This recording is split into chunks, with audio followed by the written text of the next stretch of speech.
My name is Mark Goodall. I'm a real estate agent at Dash Carolina, and this is my third year. Before real estate, I was doing a multitude of things. I played a little bit of golf in college, worked for an investment bank for about a year or two, ran some golf tournaments for about 6 to 8 months. This was all kind of during COVID time as well, so it was a little bit tricky finding a job, but ended up buying a house in late 2022, and that was kind of the catalyst for me getting my license on the back of that.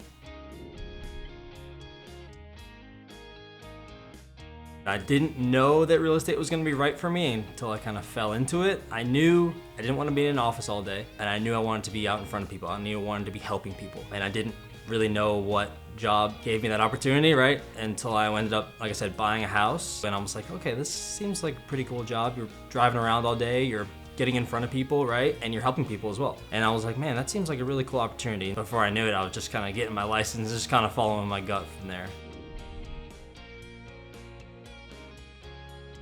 I remember like my very first day being a little bit emotional, which is not something I normally like, just because I think there was so much uncertainty. And I had taken the test and been through licensing and hadn't been getting paid for a couple of months, and you're just kind of like, why am I doing this? You know, is this going to be the right move? At the time, it did feel like a big step, and it felt like at that age, I probably need to start finding a career. I felt a lot of pressure internally. Certainly those first couple months were hard, just kind of questioning myself, but I remember just trying to show up every day and put my best foot forward and just kind of like trust my instincts a little bit. There was a lot of people that I really trusted.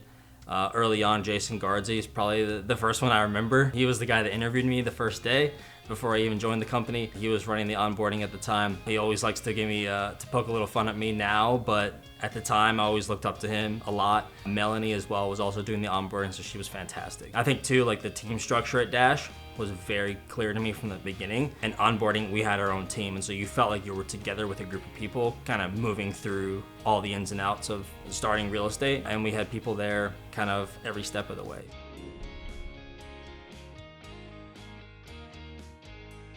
It was the end of my first year. I won the Flex and Fuel contest for that month, which is when you have the most Zillow Flex contracts in the entire company. At the time, it was like unthinkable for me, like from where I was 2-3 months before that. I knew in that moment, I was like, okay, at my best, I can compete with the other top producers in the company. And if I can do that on my first year, then let's like bide my time for the next couple years and see where I can get to.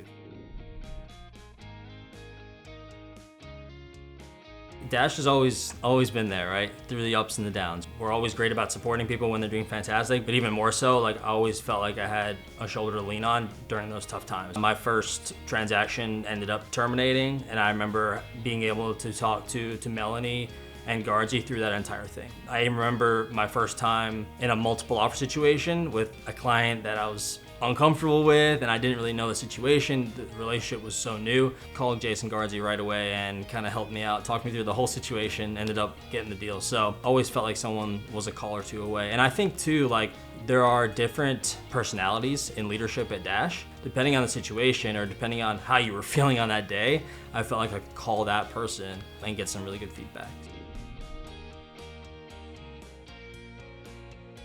In a multiple offer situation, nice price point in Wake Forest, with some buyers that only met a few times. Everything was virtual with those folks, so it was again hard for me to like build a relationship and feel confident. There was tons of nuances to that particular transaction that a new agent probably shouldn't be experiencing, but it all got kind of thrown at me at the same time. But looking back, I was like, okay, if I can get through that, you know, all those circumstances, that's great and valuable knowledge I can take moving forward.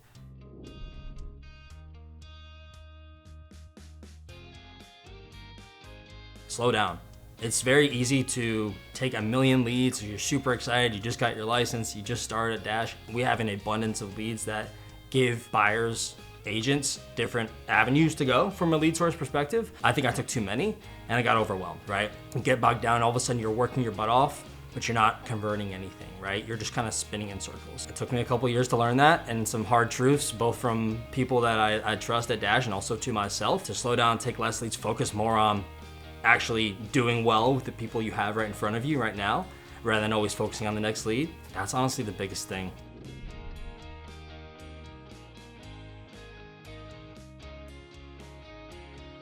Dash can be for everyone, right? Because we have so many different personalities, so many different people in leadership that can help you and guide you. Our onboarding process is at the absolute cutting edge, especially in North Carolina. Like the support that we give people, the boot camp that gives people every single piece of Dash in 1 week, and then we are immediately getting people out taking leads, right? It's not often that you can have a company where you can begin just getting started, and within a couple of weeks you're taking leads, you're getting in front of people, and you're getting valuable real estate experience. A lot of other places don't give you that.